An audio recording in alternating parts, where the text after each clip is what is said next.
It started like a sudden crack in an ice sheet. Silent at first, then impossible to ignore. In a league built on unity, competition, and the promise of growth, one voice dared to speak a truth everyone else whispered in private. Sophie Cunningham, fearless and unflinching, didn't just cross an invisible line, she shattered it. What began as a flash of frustration has now evolved into a controversy so explosive it threatens to split the WNBA's reputation down the middle. And as the storm grows louder, one question cuts through the chaos. Was this courage or the beginning of exile? Long before the fines, before the trending hashtags and petitions, Sophie was simply playing the game she loved. But in one fateful matchup, questionable officiating turned the court into a powder keg. Call after call didn't come. Fouls were missed. Protection for players seemed non-existent. Sophie's frustration reached a boiling point, and instead of swallowing it like so many before her, she let it out. A single TikTok video,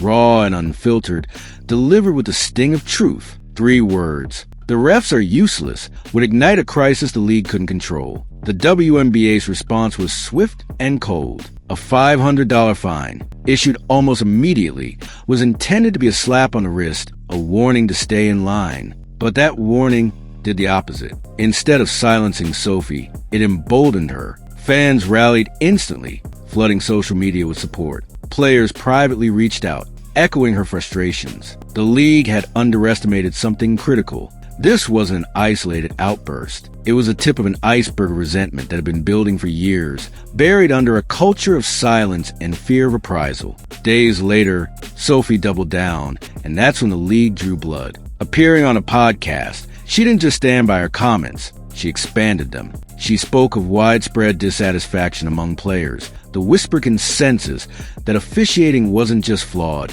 it was damaging the integrity of the sport. This wasn't a rant. It was calculated, measured, and dangerously truthful. The WNBA's answer? A $1,500 fine. In total, $2,000 in penalties and a message carved in stone. But that message wasn't the one the league thought it was sending. The punishment became the story. Social media exploded. Hashtags in support of Sophie trended worldwide. GoFundMe campaigns to cover her fines met their goals in hours. Petitions for officiating reform gathered thousands of signatures overnight. And while the league intended to make an example of her, it had instead created a rallying point. Sophie Cunningham was no longer just a player with a complaint. She was a symbol, a spark in a league filled with fuel, now burning brighter with every attempt to extinguish it. Fans and analysts quickly realized that Sophie's words weren't coming from nowhere. This season had been riddled with questionable calls and dangerous no-calls, especially involving superstar Caitlin Clark. Game after game,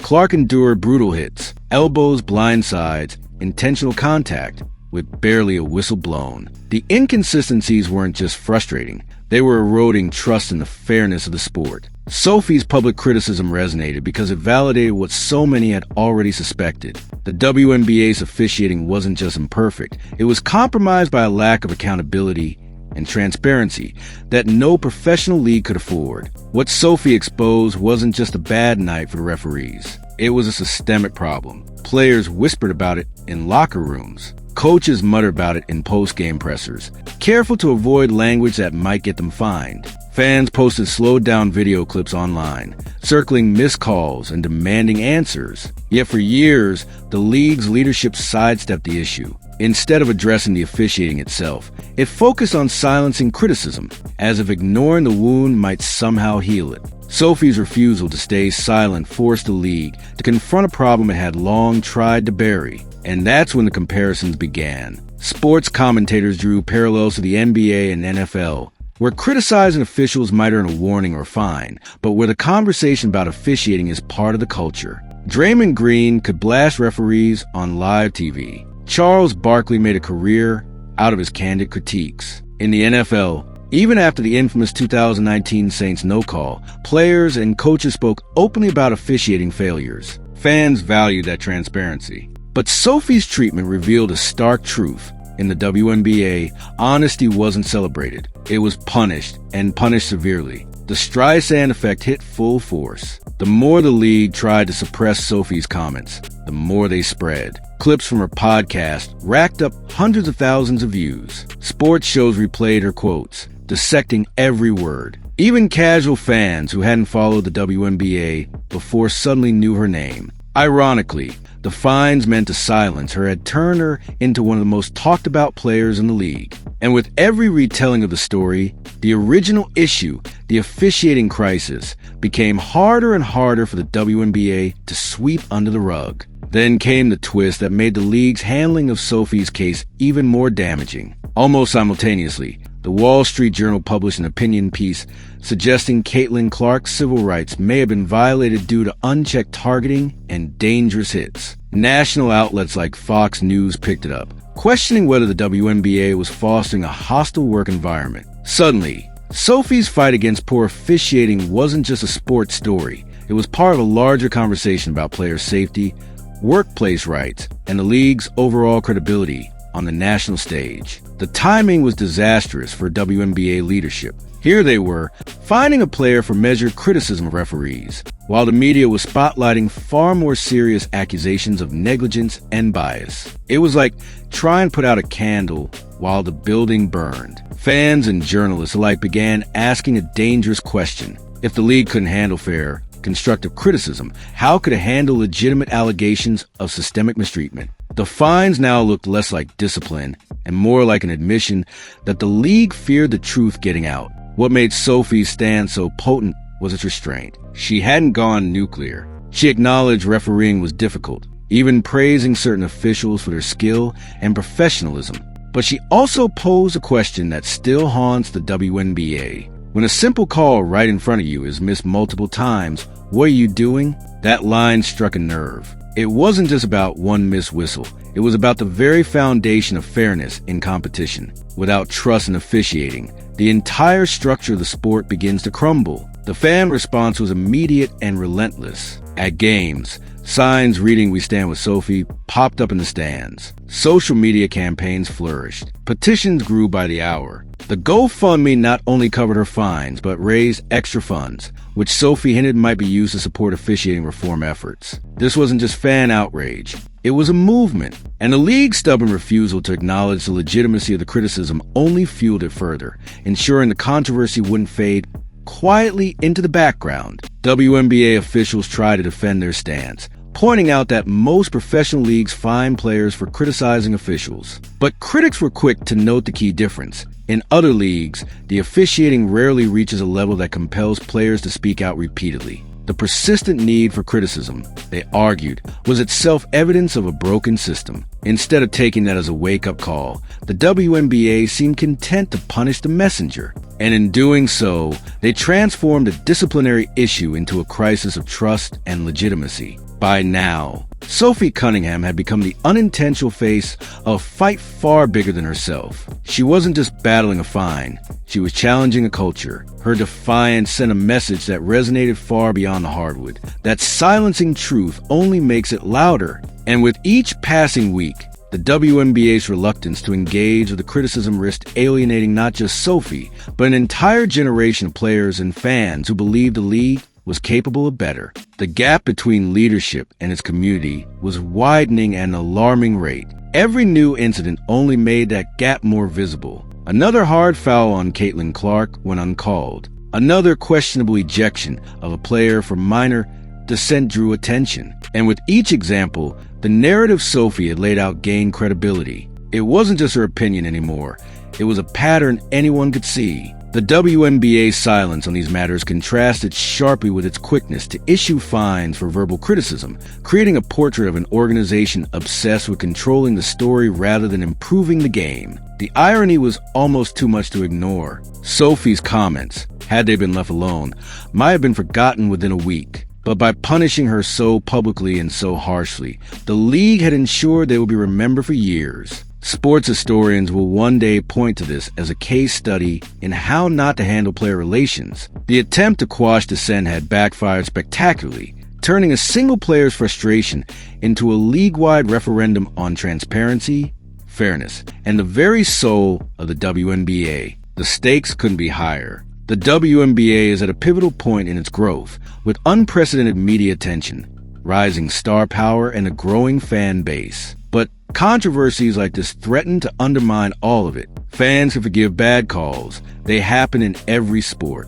What they can't forgive is the sense that the league doesn't care enough to fix them. And if the WNBA can't align its priorities with the values it claims to uphold, it risks turning potential lifelong supporters into permanent skeptics. For Sophie, the fight is far from over. Every interview, every podcast appearance, every public statement is now weighed with the knowledge that the league is watching and waiting. But she hasn't backed down. If anything, the pressure has made her sharper, more deliberate, and more determined. And in the eyes of many, that makes her dangerous. Dangerous not because she's breaking rules, but because she's exposing truths that others are too afraid to say out loud. Truths that once heard can't be unheard. The question now is whether the WNBA will choose to address the substance of her criticism or continue to attack the manner in which it's delivered. One path leads to reform, renewed trust, and the possibility of a stronger, more respected league. The other leads to deeper division, declining credibility, and a slow bleed of fan support. Right now, all signs point to the latter. But as history has shown, public pressure can force even the most stubborn institutions to change, and Sophie Cunningham's fight may be just the beginning of that process. The league's silence is costing it more than public goodwill. It's eroding its own authority. Every time a dangerous foul goes unpunished while a player is fined for words, the message to athletes is clear. Performance and safety are secondary to protecting the league's image. This is a dangerous precedent. Sports thrive on trust. Trust that games are called fairly, that rules apply equally, that leadership protects its players. Without that trust, even the most thrilling games lose their meaning. Sophie's stand isn't just about a whistle. It's about defending the fragile foundation that keeps professional sports alive. Inside locker rooms, players are paying attention. Conversations that used to be whispered now spill out more openly, especially among veterans who've seen patterns repeat over seasons. Younger players are asking the uncomfortable questions. If I speak up, will I be next? If I get it and there's no call, will anyone care? These aren't the thoughts of athletes focused solely on their craft. They're the thought of employees in a workplace where they feel unprotected. Sophie has given voice to those fears, and that voice is now echoing far beyond the confines of her own team. What's unfolding isn't just a clash between one player and the league. It's a stress test for the WNBA's future. Can it handle dissent without resorting to punishment? Can it admit mistakes without losing face? Other leagues have faced these crossroads and emerged stronger by embracing dialogue. But the WNBA's current trajectory suggests an unwillingness to even acknowledge the legitimacy of player concerns. That leaves fans and players wondering if leadership truly understands the stakes. Because in an era where every moment is recorded, analyzed, and shared, silence isn't neutrality. It's a statement, and right now, it's the wrong one. The Streisand effect continues to spiral. Sophie's podcast, once a niche platform for fans, is now pulling in listeners from across the sports world. Clips of her calmly explaining officiating inconsistencies are going viral on platforms where WNBA content rarely trends. Mainstream sports journalists are covering the story alongside NBA playoff updates and NFL preseason news. For the first time in years, the WNBA has a spotlight, but for all the wrong reasons. The league's leadership could have engaged, could have turned this into an opportunity for transparency. Instead, it doubled down on discipline and the cost is mounting. Even sponsors are watching nervously. Brand partners thrive on associating with a league that embodies empowerment, fairness, and progress. But ongoing headlines about silencing players and ignoring dangerous on-court behavior cut directly against that image. Corporate sponsors have pulled out of leagues for far less, and the WNBA knows it. The more this controversy festers, the greater the risk that it spills into boardrooms, where marketing budgets can vanish with a single bad press cycle. Sophie's fight is no longer just a PR headache. It's becoming potential financial liability, and that's where leagues often feel the most pressure. What makes Sophie's stand so powerful is that she's not calling for heads of roll or for favoritism. She's calling for fairness. That's a hard position to argue against without looking unreasonable. And every time the WNBA punishes her without addressing the core issue, it strengthens her case. Fans see a player taking risks not for personal gain, but to improve the game. In an industry where self-interest is common, that kind of authenticity is magnetic. The league could harness it. Instead, it treats it like a threat, missing the chance to turn a critic into an ally. Behind the scenes, whispers are growing louder about possible player solidarity. Union representatives are reportedly monitoring the situation closely, aware that Sophie's treatment could set a precedent for how all player speech is handled. If the league continues to fine athletes for constructive criticism, the players' union could be forced into a very public confrontation. And if that happens, the fallout will extend far beyond officiating. It could open the door to broader labor disputes, with issues like player safety, scheduling, and revenue sharing suddenly back on the table in a way that the league may not be prepared for. Meanwhile, the officiating crisis itself hasn't gone away. It's gotten worse. More questionable calls, more dangerous no-calls, more viral clips of referees standing within feet of an infraction and swallowing the whistle. Every new incident feeds into Sophie's original message and validates her criticism. Fans are keeping score, and so is the media. Instead of fading into the background, officiating is now a storyline in nearly every game recap, shifting attention away from the athletic achievements the league should be celebrating. It's the kind of distraction that can drag an entire season under,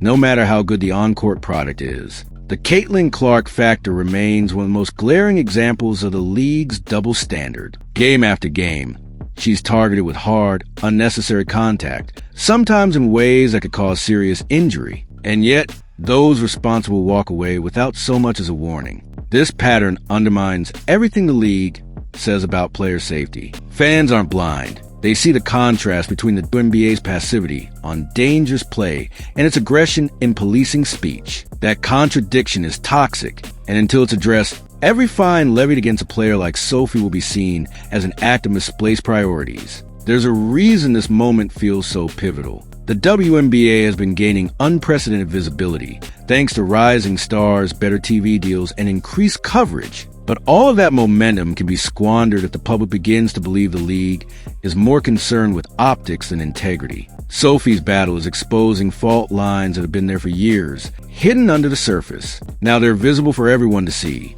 Fans, media, sponsors, even rival leagues. And once those cracks are visible, they can't be unseen. The only question is whether the WNBA will repair them or let them spread. At this stage, Sophie's image has shifted from controversial to courageous. Even those who disagree with her choice of words can't deny her persistence in the face of escalating consequences. That persistence resonates because it mirrors a larger truth. Progress in sports and in society often comes from those willing to endure personal cost to force change. Sophie isn't just speaking for herself. She's carrying the weight of every player who's ever been told to keep quiet for the good of the brand. And that's why her story is hitting so deeply with fans and peers alike. The WNBA has an opportunity here, if it's willing to take it. By opening a dialogue with players about officiating standards, committing to greater transparency, and reevaluating its punishment structure, it could turn this crisis into a rallying point.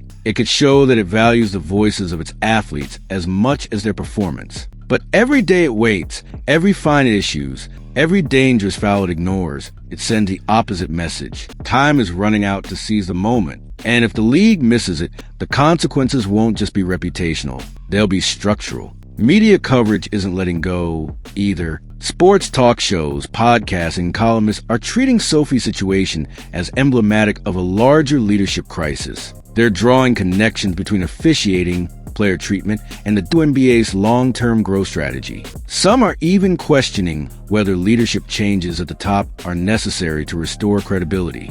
When your governance becomes part of the conversation in mainstream media, the problem is no longer just an internal matter. It's public property, and public property gets judged, debated, and ultimately acted upon in ways the league can't control once the narrative is out in the open. What makes the story even more compelling and more dangerous to the league is that Sophie's fight is easy to understand. You don't need to be a lifelong basketball fan to grasp the core injustice. A player spoke the truth about bad officiating and got punished for it, while dangerous in-game actions go unpunished. That simplicity makes it the perfect viral story. It transcends sports. It's about free speech, workplace fairness, and accountability. And those are issues that resonate far beyond the WNBA's fan base, drawing audiences that might never have watched a game before. The league's hope that this will blow over is misplaced. Stories with this kind of emotional core, a relatable protagonist, a clear antagonist, and high stakes don't fade on their own. They evolve. They spawn new angles, new revelations,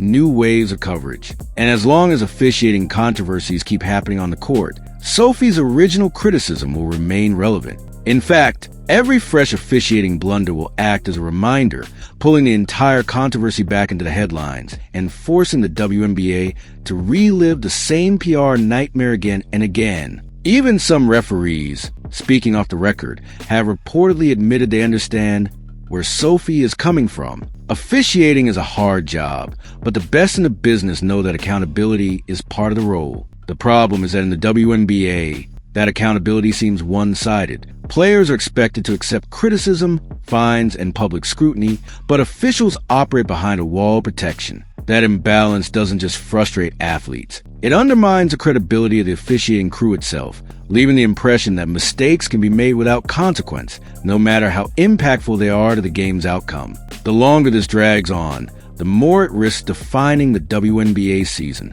Instead of headlines about historic performances, buzzer beaters, or playoff races, the conversation keeps coming back to governance, fines, and fairness. That's not the narrative any league wants in a growth year. But the only way to change a narrative is to change reality, to address the officiating concerns head-on, and to stop treating player feedback as a threat. Until that happens, the league will remain trapped in the cycle of controversy created, unable to pivot back to the story it wants to tell. And yet, for all the turmoil, Sophie continues to play. She shows up, competes, and delivers the same intensity she always has. That's part of what makes her so dangerous to the league's narrative. She's proving that you can challenge authority and still be a committed, high-performing athlete. That's not the example the WNBA wants to set for its other players, but it's exactly the example that inspires fans. If she were underperforming, it would be easy to dismiss her as bitter or disgruntled. Instead, her excellence on the court reinforces the legitimacy of her words off it. What comes next will define this era of the WNBA. Will it be remembered as the moment the league embraced player voices and corrected course? Or as the moment it alienated its stars, lost the trust of its fans, and stalled its own momentum? The decision isn't just in the hands of executives anymore. Fans are watching. Sponsors are watching. The media is watching. And every move the league makes from here on will be scrutinized through the lens of this controversy. In that sense, Sophie Cunningham has already won, because she's made the truth impossible to ignore.